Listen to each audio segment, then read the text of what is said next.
नमस्ते दोस्तों, विवेकानंद अकेडमी में ह्यूमन एक्सेलेंस में मैं उर्मिला सनूकी आप सभी का स्वागत करती हूँ। दोस्तों, आज हम देखने वाले हैं 9वीं कक्षा का सेकेंड लेसन, जिसका नाम है दुख का अधिकार। लेसन का नाम है दुख का अधिकार और इसके लेखक हैं यशपाल। अभी हम देखेंगे सवालों के जवाब। पहला क्वेश्चन है, निम्नलिखित प्रश्न का उत्तर 1-2 पंक्तियों में दीजिए।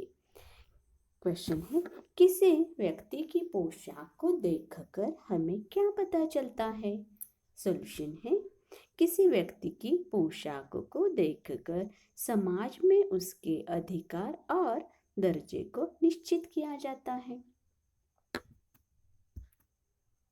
क्वेश्चन नंबर 2, खरबूजे बेचने वाली स्त्री से कोई खरबूजे क्यों नहीं खरीद रहा था? खरबूजे बेचने वाली स्त्री से कोई खरबूजे इसलिए नहीं खरीद रहा था क्योंकि उसका जवान बेटा कल ही मृत्यु का ग्रास बना था। मतलब कल ही उसके बेटे की मौत हो गई थी।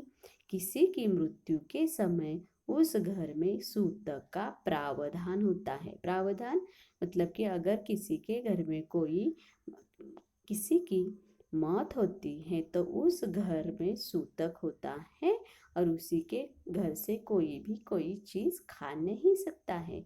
उसके परिवार वालों के हाथ का लोग न खाते हैं और न ही पानी पीते हैं। ऐसे में वह स्त्री खरबूजे बेचने बाजार चली आई। लोगों को यह बहुत घृणास्पद बात लगी।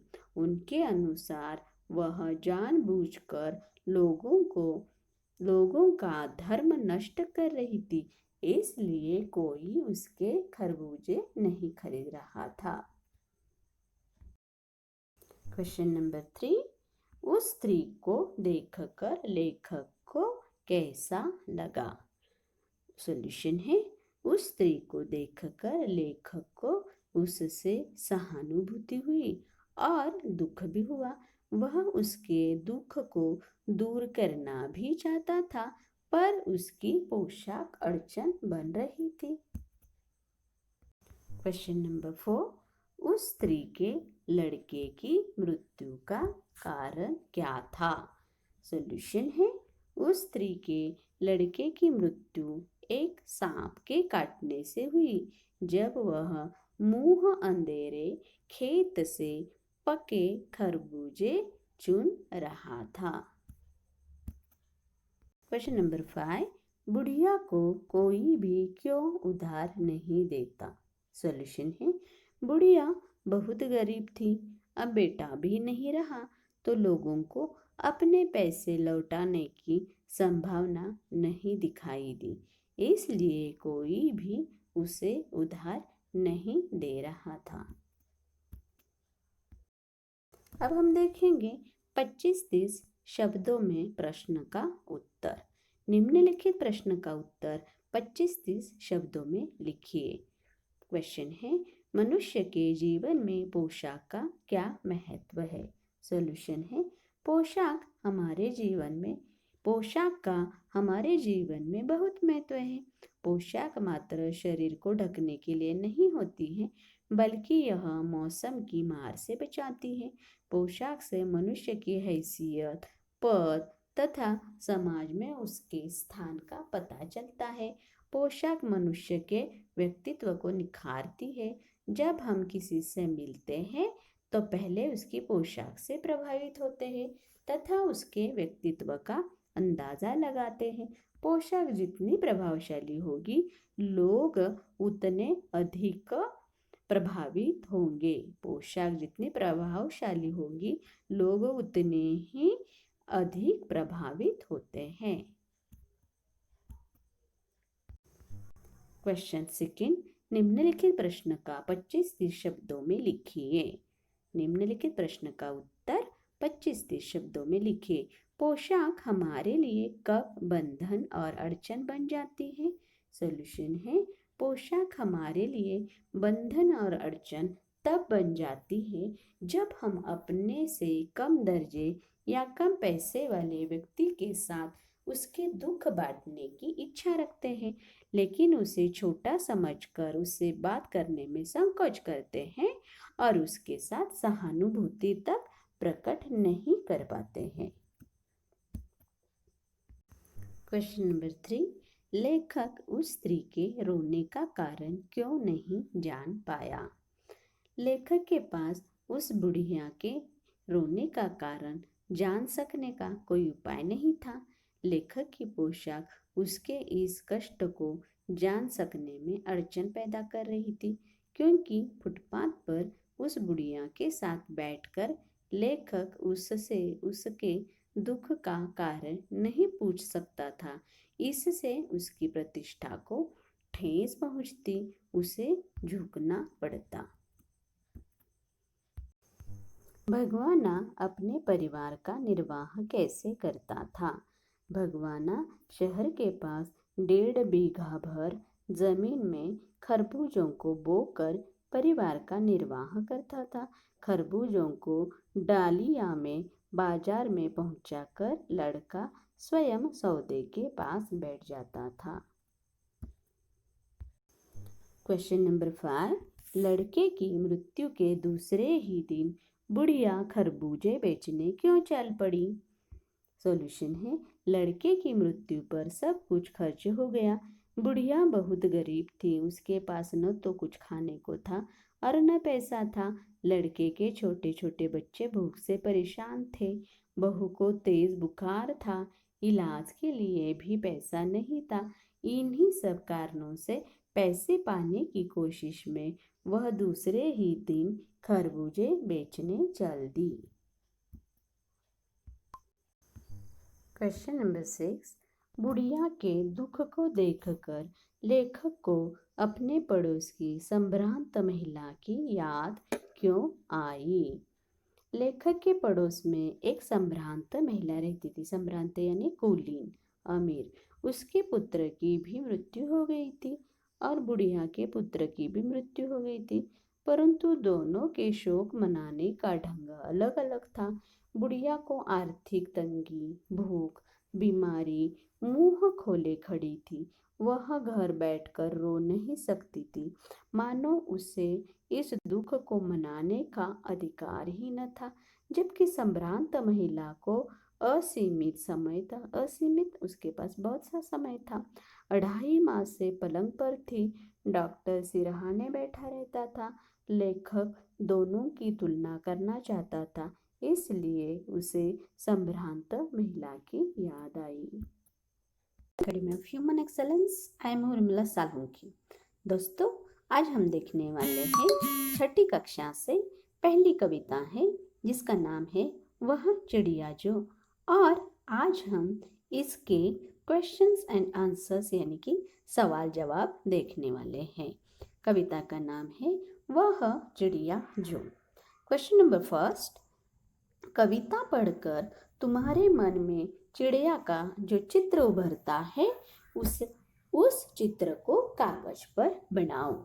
इसका सॉल्यूशन है, कविता को पढ़ो और अपनी कल्पना से चित्र बनाओ, जैसे दाना चुगती, दूध पीती, कटोरे में मुंह डालती चिड़िया आदि।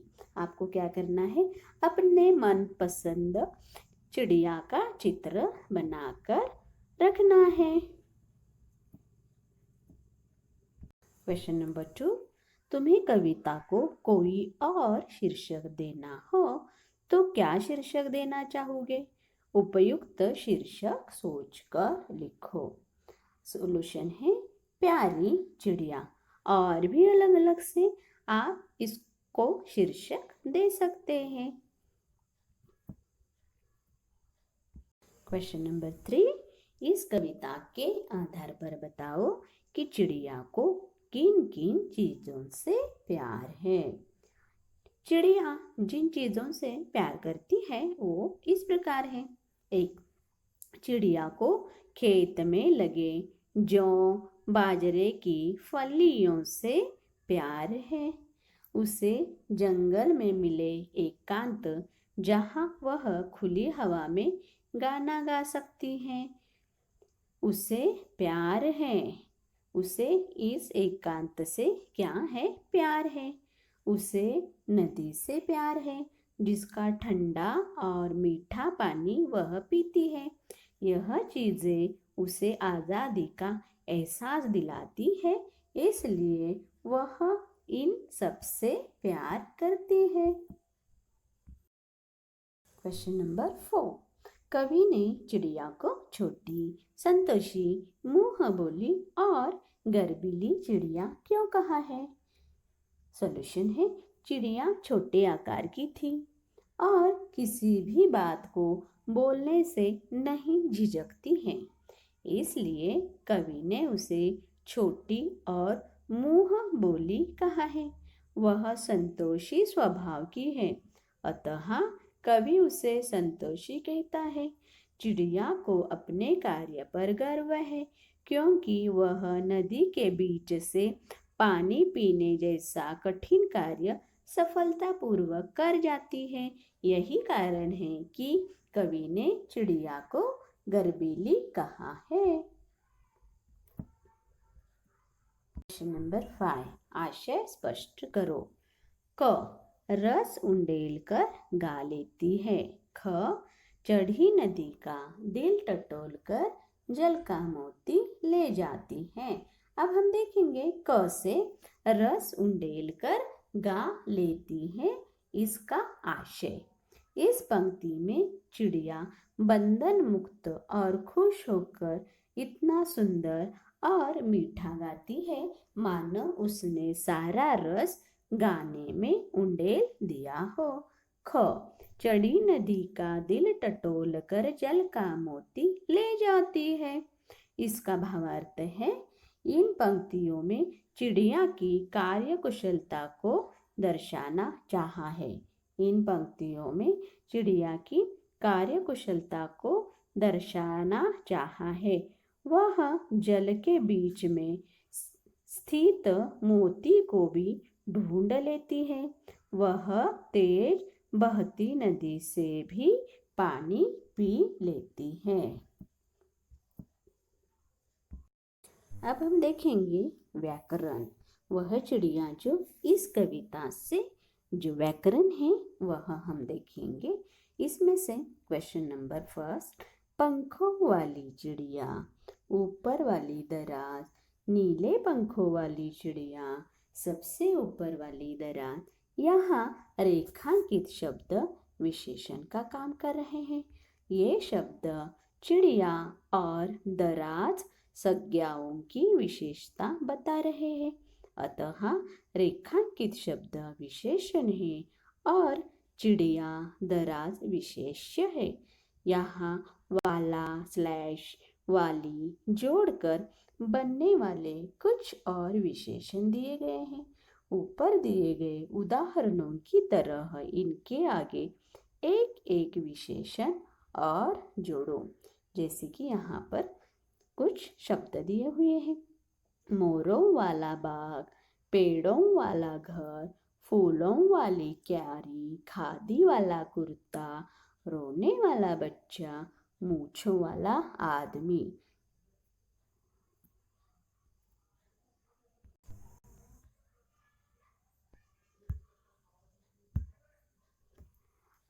अब हम देखेंगे इसका सॉल्यूशन। रंग बिरंगे मोरों वाला बाग। पहला शब्द हमें कौन सा सिर्फ दिया हुआ था? मोरों वाला बाग। यहाँ पर आंसर क्या आएगा? रंग बिरंगे मोरों वाला बाग। हरे भरे पेड़ों वाला घर, लाल फूलों वाली क्यारी, सफेद खादी वाला कुर्ता, बहुत रोने वाला बच्चा, लंबी मूछों वाला आदमी। व्याकरण से सेकंड क्वेश्चन नंबर। वह चिड़िया डैश डैश जुंडी के दाने रुचि से डैश डैश खा लेती है। वह चिड़िया डैश डैश डैश रस उंडेल कर गा लेती है। कविता की इन पंक्तियों में मोटे छापे वाले शब्दों को ध्यान से पढ़ो। पहले वाक्य में रुचि से खाने के ढंग की और दूसरे वाक्य में रस उंडेल कर गाने के ढंग की विशेषता बता रहे हैं। अतः ये दोनों क्रिया विशेषण है। नीचे दिए वाक्यों में कार्य के ढंग या रीति से संबंधित क्रिया विशेषण छांटो। क सोनाली जल्दी जल्दी मुंह में लड्डू ठूसने लगी। गेंद लुढ़कती हुई झाड़ियों में चली गई। भूकंप के बाद मुजफ्फराबाद की जिंदगी धीरे धीरे सामान्य होने लगी। कोई सफेद सी चीज धप से आंगन में गिरी। इबो भी फुर्ती से चोर पर झपटा।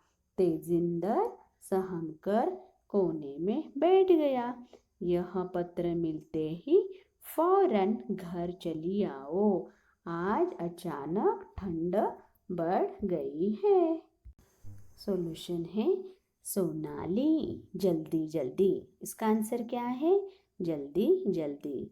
ख से गेंद लुढ़कती हुई। आंसर क्या है?